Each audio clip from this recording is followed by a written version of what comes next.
जय हिंद दोस्तों, फिर से एक नए वीडियो में आप लोगों का स्वागत है। दोस्तों आज हम लोग इस वीडियो में फ्लेमिंग के नियम को देखेंगे, जो कि रेलवे ग्रुप डी के एग्जाम में हर एक शिफ्ट में क्वेश्चन आ रहा है। ठीक है, तो चलिए दोस्तों वीडियो को स्टार्ट करते हैं। अगर चैनल को सब्सक्राइब नहीं किया तो चैनल को सब्सक्राइब कर लीजिएगा, वीडियो को लाइक शेयर कर दीजिएगा। चलिए दोस्तों वीडियो को स्टार्ट करते हैं।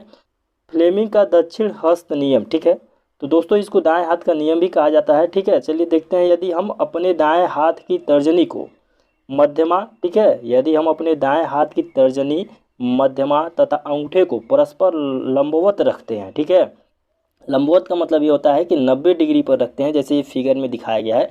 अगर इस तरह से रखते हैं तो तर्जनी जो है चुंबकीय क्षेत्र की दिशा को, ये जो तर्जनी होती है, ये तर्जनी फिंगर है। ठीक है, ये तर्जनी जो है चुंबकीय क्षेत्र की दिशा को, और ये जो अंगूठा है यह चालक की गति की दिशा को।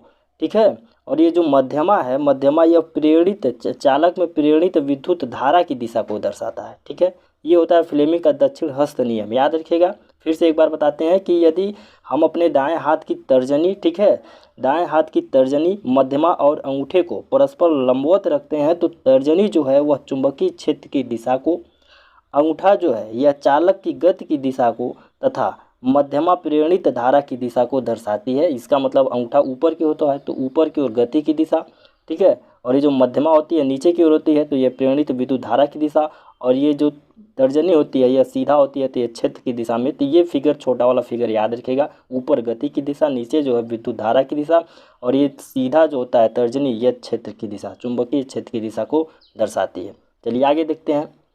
फ्लेमिंग का वाम हस्त नियम, इसको फ्लेमिंग के बाएं हाथ का नियम भी कहा जाता है। ठीक है, यदि बाएं हाथ की तर्जनी, ठीक है, बाएं हाथ की तर्जनी, मध्यमा तथा अंगूठे को परस्पर लंबवत रखते हैं, मतलब 90 डिग्री पर रखते हैं, तो तर्जनी जो है चुंबकीय क्षेत्र की दिशा, उसमें भी तर्जनी चुंबकीय क्षेत्र की दिशा को बता रहा था, इसमें भी चुंबकीय क्षेत्र की दिशा।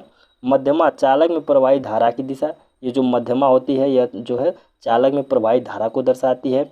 अंगूठा चालक पर आरोपित बल को दर्शाता है। ठीक है, और इसमें ये छोटा वाला फिगर याद रखिएगा कि ऊपर जो है चुंबकीय क्षेत्र की दिशा, इधर जो है बल की दिशा, ठीक है, नीचे विद्युत धारा की दिशा।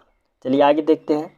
दक्षिण हस्त अंगुष्ठ अंगुष्ठ नियम। ठीक है, मैक्सवेल का कार्क स्क्रू नियम भी इसे कहा जाता है, मैक्सवेल का कार्क स्क्रू नियम। ठीक है, यदि हम दाहिने हाथ में विद्युत धारावाही चालक को पकड़ते हैं तो अंगूठा जो है विद्युत धारा की दिशा की ओर संकेत करता है। जो अंगूठा है यह विद्युत धारा की दिशा की ओर संकेत करता है तथा अंगुलियां चालक की चुंबकीय क्षेत्र रेखाओं को दर्शाती हैं। ठीक है, जो अंगुलियां होती हैं, जैसे मान लीजिए कोई पेचकस है, ठीक है, किसी चीज़ को जब कसते हैं, ठीक है, तो अंगूठा जो होता है वह विद्युत धारा की दिशा की ओर होता है, बाकी जो अंगुलियां घूमती हैं वह चुंबकीय क्षेत्र की दिशा की ओर दर्शाती हैं। ठीक है, अब कुछ इंपॉर्टेंट पॉइंट है, जैसे विद्युत मोटर जो है विद्युत ऊर्जा को यांत्रिक ऊर्जा में रूपांतरित करता है। ठीक है, और अगला पॉइंट है कि विद्युत जनित्र जो है विद्युत चुंबकीय प्रेरण सिद्धांत पर कार्य करता है। ये क्वेश्चन पूछा गया है रेलवे ग्रुप डी में।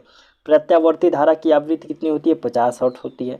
घरों में प्रत्यावर्ती विद्युत शक्ति कितनी होती है? तो 220 वोल्ट की होती है। ठीक है, अच्छा, ये भी बहुत इंपॉर्टेंट पॉइंट है कि जो चुंबकीय क्षेत्र रेखाएं होती हैं वह उत्तरी ध्रुव से उत्पन्न होती हैं और दक्षिणी ध्रुव में विलीन हो जाती हैं, जैसे फिगर में दिखाया गया है कि ये सब उत्तरी ध्रुव से निकलती हैं और दक्षिणी ध्रुव में आकर के विलीन हो जाती हैं। और ये देखिएगा कि ये एक दूसरे के क्या होती हैं? समांतर होती हैं, समांतर होती हैं। ठीक है, और ये एक दूसरे को कभी नहीं काटती हैं। ठीक है, तो ये कुछ इंपॉर्टेंट पॉइंट है। तो दोस्तों उम्मीद करते हैं वीडियो आपको बहुत ही अच्छा लगा होगा। अगर वीडियो पसंद है तो वीडियो को लाइक कर दीजिएगा, शेयर कर दीजिएगा और चैनल को सब्सक्राइब कर लीजिएगा। जय हिंद, जय भारत।